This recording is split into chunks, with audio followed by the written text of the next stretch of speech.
Hello, happy campers. I just noticed that red thing's in the way. Oh, let's move that. Okay. Welcome to Friday. And today I thought we're going to recreate slash up level the forest bathing post I did a couple weeks ago on International Day of the Forest. Today I'm in a park near where I live. I found a patch of, honestly, I don't know what this is, but it's green and it's pretty. And there's some trees that soon will have leaves on them.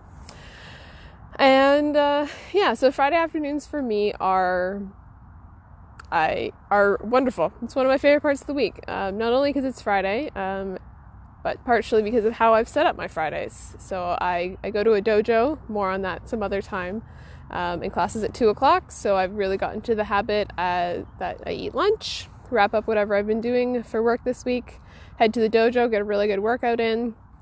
And then the afternoon is mine to do some sourcing, like we talked about yesterday in the champagne fountain. So Friday's really a key day. It varies each week, and today, really, it was about getting out and being a little bit more in the trees and in nature. So from here, I wanted to share a couple things. One, how you forest bathe is how you forest bathe, and I'm really looking forward to being able to do this live with you. I'm hoping June. I have June in my mind as when we can meet together in person and be able to experience together. And in the meantime, as you're able to get outside yourselves, I wanted to highlight a couple things that I always like to bring with me. And then, even if you can't get outside, if you have a house and you have a backyard, that's beautiful. Just to pretend you've gone on a hike to get out there. Or even if you have a balcony and sitting outside. Ideally if you have plants, if not, just being outside and feeling the wind on your face. However you can tap into nature. She's got all the energy and the power you need. It's just about tapping in. So, a couple things for forest bathing, 101. First of all, I always like to walk first and get physically moving. I find it much easier to sit still and have some calm moments when the body's moved a little bit. Also, I like exploring, so that works for me. Also, I'll say couple kit items. I always like to bring water. So this is my water bottle. You never know when you get thirsty, so bring some water. What's in my bag? I've got a wonderful bag with me that my mother recently made for me, which is great. Also bring little snacks. Today I've got chocolate covered almonds, just a little something, and headed home after this to have dinner, so didn't really need much today. And then I'm sitting on a little ground cover thing. Can you see that? Just something to, be between you and the moisture. And then I always, quite often, will bring a journal, and I'm loving this one from Please Notes. It's the perfect size and weight, and I've really been enjoying that the last couple months. So, and I love it because it says I'm capable of wondrous things, because we are all capable of wondrous things. And yeah, so those are like kind of those 4 items I learned to count. I always like to bring, because I find after forest bathing and tapping in, just like any meditation, things come up, and being able to note them down is wonderful. And while I often will have my phone with me, being able to handwrite, I enjoy more, because then I don't have to engage with my phone, and there's no notifications about text or anything until I get my thoughts down and write them down. So those are just a few little get yourselves ready. And whether in this time you've been like, sweet, I'm going to find some trees myself and join you, that's awesome. Otherwise, this now begins the time where I'm going to guide you through a little bit forest bathing, a quicker version. Again, this is the kind of thing we would probably do depending on the day, but definitely over like 30-40 minutes when we meet live and in amongst our larger events. So everyone, fingers crossed for June, when it's reliably much nicer out and we can meet in person. So if you're watching this later, or you've been taking tips, forest bathing is all about tapping into nature, and tuning into the sounds and the smells and the feels. There's an element of what we see, and then there's an element of what, when we close our eyes, what else is there. Because even when we're quiet, there's noise of our thoughts inside our heads, and so we're using this exercise to tune into different things so that our thoughts can come in crystal clear.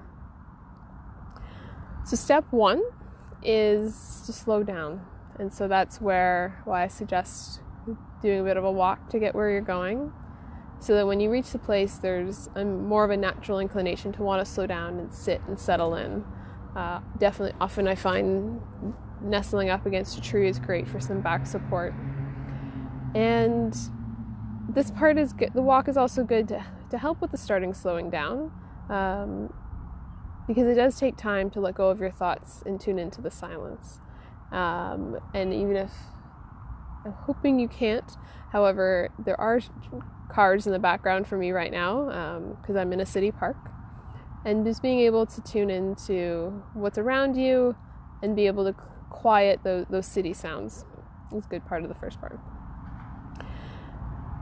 Now, a good way to start slowing down is part 2, which is focusing on your breath. Because if you focus on breathing, and I was in a beautiful meditation on Monday where he actually had us focus on just the rim of our nostril and feeling that, and it was a really cool focus point. So focus on the rim of your nostril or somewhere else, and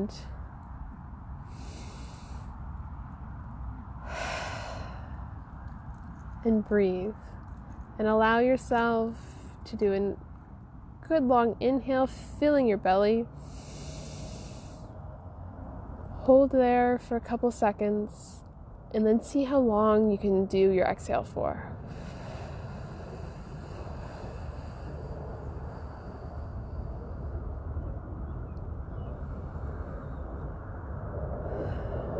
When we do long exhales, that allows our whole body to quiet, settle down, settle into ourselves.